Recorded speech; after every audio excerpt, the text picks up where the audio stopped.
Hi, I'm Ruben, and I'm an alcoholic and an addict. And this is My Addicted Brain, the podcast where I'm trying to get sober, and I guess I'm using this podcast to try and hold myself accountable. And at the same time, I'm hoping that it can be an inspiration or a motivation to some of my addicted friends out there. And hopefully it can evolve into something where we can actually learn things from each other and understand our addictions better. And I feel like I've already come a long way, even though I haven't really lived up to what I'm doing this for. I still haven't had a full week of actually staying sober. There's just so many excuses, and I guess I can't really call them excuses. I know that it's just my brain that doesn't like change. It wants to stay drunk because it's comfortable. Change is difficult, and this is change because obviously I've had periods where I've actually managed to stay sober for a while, but it hasn't really been true sobriety because I always knew that I was going to get back, like I was going to do it again. See, because I've understood that all of my addictions are kind of like interbred with each other. They're connected. Like I didn't want to smoke if I couldn't drink. I didn't want to drink if I couldn't smoke. I didn't want to do any of those things without some other addictions like junk food and doom scrolling and sugar, nicotine, and all. I think in some way, I think everyone's addicted to something. And sometimes you'll hear planes in the background in this podcast because this beach I'm sitting at is right next to an airport and there's a highway right on the other side. So there's going to be some background noise, but I think I kind of like that when I listen back to it, that it doesn't sound like a studio, like almost every other podcast out there where it's just like voices and empty spaces right into your eardrum. I kind of like the being here with me part. I think it kind of makes it more real. But anyway, that's a digression. And I think that everyone is addicted to something in one way or the other, like shopping or YouTube or porn or sex. There's a lot of examples like that, even like working out, more innocent things. And it's all the same reason. Like it's because of dopamine. We're always searching for that dopamine hit. So obviously gaming, apps like Candy Crush or stuff like that is also like dopamine hits. And that's what addiction is all about. It's that dopamine. Just so happens that alcoholics, speed freaks, junkies, we have addictions to something that can actually hurt us quickly, and it's more visible, and it's also a bigger strain on our bodies and our brains and our health. But I think that that's where it needs to start, because that's obviously where we can learn more quickly about addiction. And I think that's starting to become like my main goal here, to just understand my addiction and defeat it that way with knowledge about how my brain is affected by these choices that I make and why I'm making that choice. I just learned the other day that you actually get the dopamine spike before you actually do the deed. It's when you decide to do the deed that you get that dopamine spike. So for me, that's when I'm like, fuck it, I'm going to the store, I'm getting some beers. And on the way over to the store, I already feel like I already have that dopamine spike. It's not when I open the first beer and take a sip. It's when I go and get it. It's when I decide to do it. And that just kind of blows me away. Then I can basically just decide to do it, and then on the way over to the store, I just pass it and not go there. And then I've had that dopamine spike or something. Like, I'm sure I can find some kind of tactic or some kind of like loophole that I can use to defeat my addiction. But I'm sitting here today, and I've been sober for 2 days now, and I feel clear. I feel motivated like I haven't felt before, or since I started making this podcast. Like, I'm starting to see that I can do this. I'm starting to feel like I can do this. I know it's going to be speed bumps. There's going to be probably some brick walls that I have to like punch through to get there. But this is it. Like, if I can't do it this time, if I'm sitting there with a beer in my hand in the next week or so, I know that I don't think I'm going to be able to do it. And I don't want to let that happen. I'm not going to let that happen. I'm staying sober. All right, so that was a longer intro than usual. But I've been thinking so much this week, and that I think the reason for that is because there's been a lot of things happening. Always is. Like, I feel like I say that in every episode. But I've realized that these things that are happening, I've been using them as excuses up until now. And now I just see them as red flags, big neon arrows pointing me in a direction. It's not to the beer store, although that's how I interpreted it before. I was using all of these setbacks and kind of problems as an excuse to go and drink, to feel better. But the thing is, by now, I know that they're not gonna make me feel better. I'm not gonna feel better. I'll feel better on the way to the store to buy the beer, but as soon as I start drinking, that dopamine spike is already on the way down, and it's not gonna make me feel better. In fact, it's making me feel worse, because when I wake up the next day, I'm hungover, and I know that the easiest fix is to just go and buy another beer or two and drink those, and then the hangover is gone, but I'll sit there with a big vacuum in my stomach, like a big black hole that wants to be filled up with alcohol or other substances.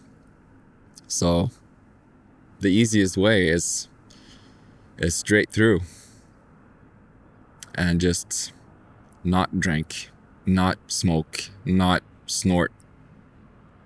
And that's what I'm gonna do. Anyway, the things that have happened, right after I started stealing my wife's pills, like I talked about in the second episode, I was drinking so much.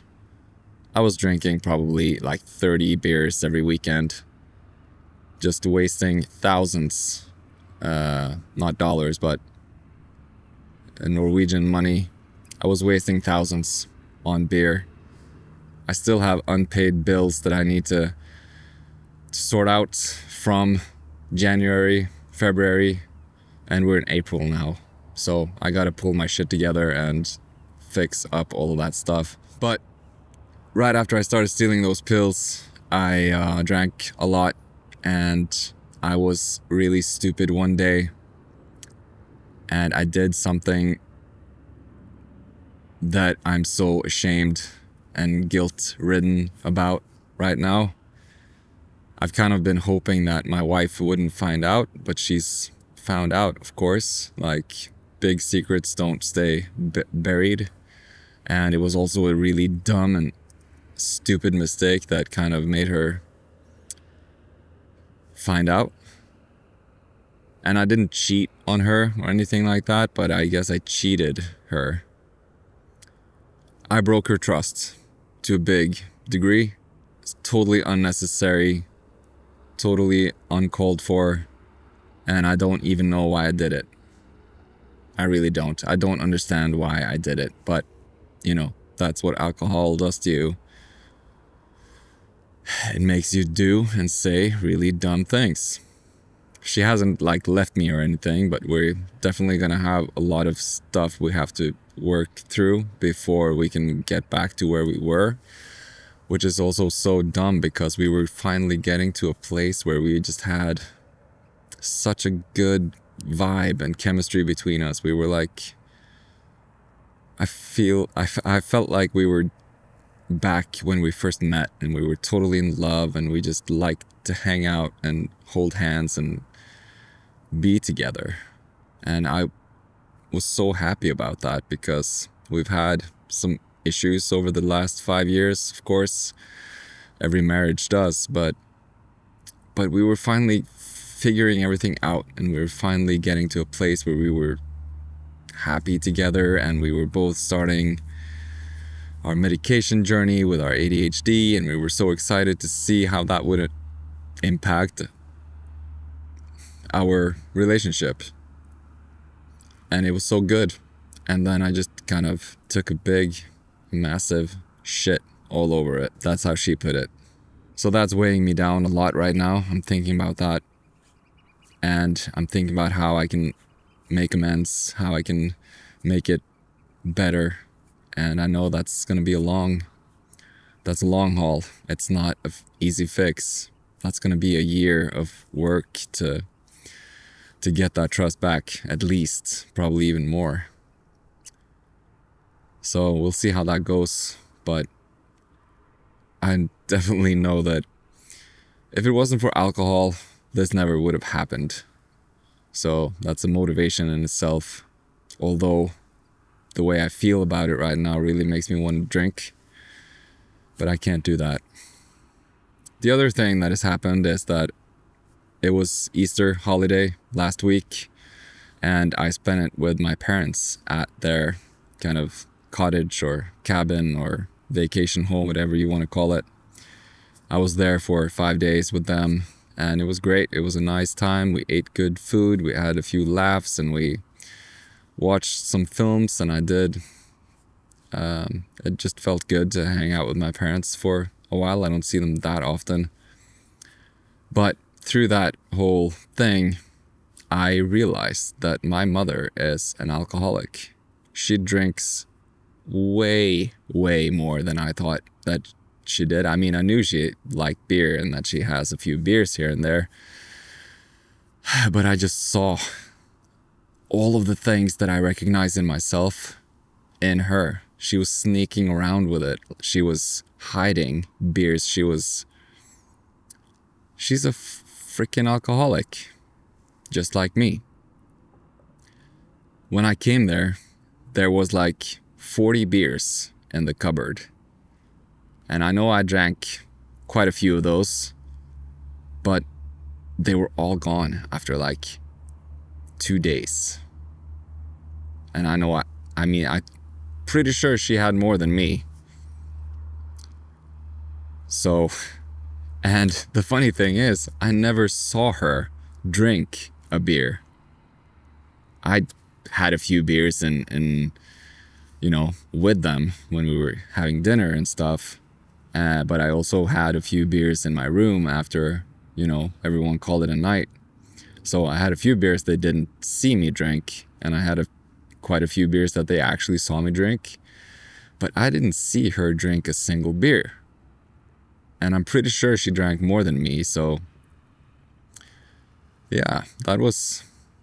when I was a kid, she would get drunk when we were on vacations and stuff, and I think some of my relationship with alcohol is definitely, from seeing her get drunk. My dad, never seen him drunk, not once, but he does drink 1 whiskey every day. He calls it his medicine. But my mother, she says she doesn't drink, and then she drinks 28 beers in 2 days. So she definitely drinks a whole lot more than I thought she did. Which was like, I'm not really surprised at all, because I know that my ADHD, that's definitely from her. She has a lot of stuff going on because she had a really fucked up childhood. I guess I should say messed up childhood. I don't want to cuss and get like banned from platforms or anything, but yeah, she had a really messed up childhood. And I think she has a lot of trauma, and I think she has a lot of issues. She has a tendency to get mixed up in situations where that has big consequences, but she always manages to kind of like come out the other side a victim and not the person whose fault it was. So there's been a lot of weird stuff surrounding my mother through my whole life. But you know, now after she retired and everything from her job, and they've kind of taken a whole different approach to life, I thought she was done with, you know. But now on this trip, there was a lot of drinking, and she was speaking.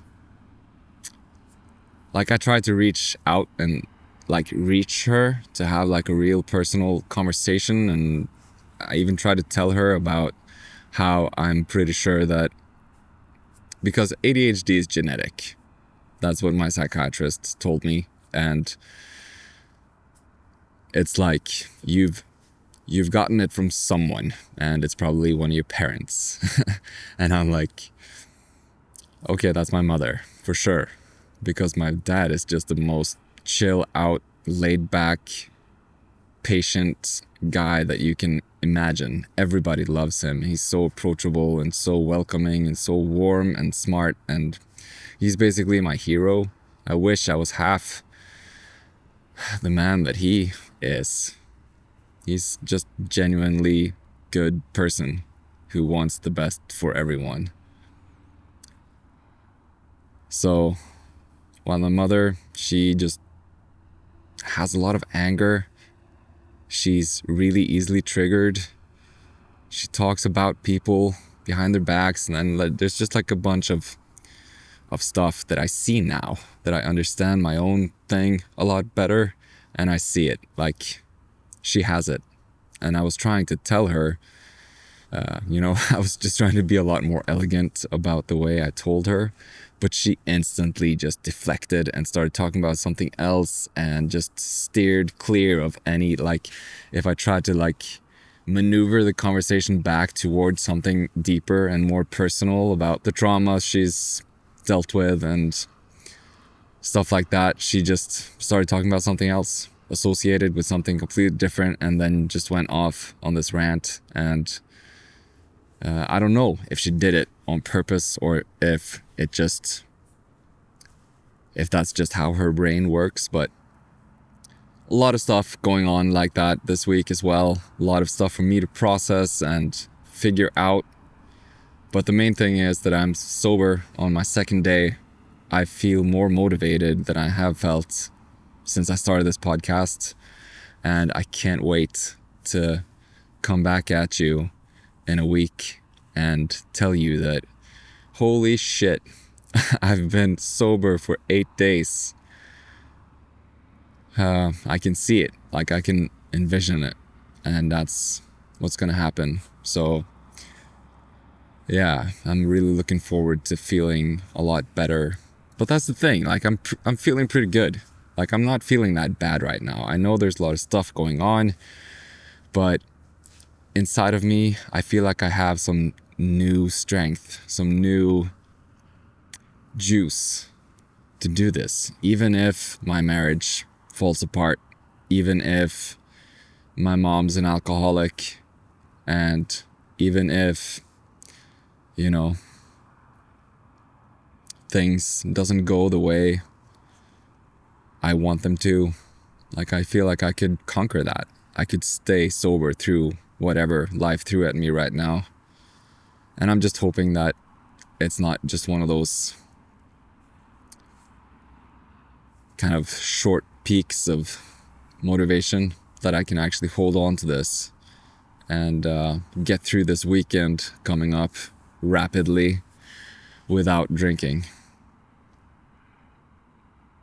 And I think, in some way, I think this podcast is the reason why I've gotten to this point right now. Because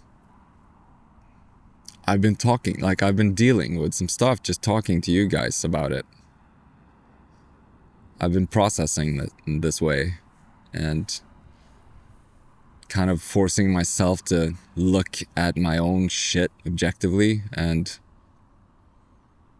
listening back to the episodes, I'm like, oh no, did I say that? Who am I? Like, why did I do that? Why did I steal my wife's medication? I mean, I'm ashamed. I'm so ashamed of all of the things that I do when I'm drinking, and it just turns me into this selfish asshole. And it's just not worth it for those few moments of happiness that isn't even real. Like, that happiness it's not real. It's fake. I want real stuff. I want real thoughts. I want real impulses. And even if they're hard, I mean, you can't have happiness without having hardship. So I'm ready for both. Give me the hardship, because I know that happiness is right around the corner.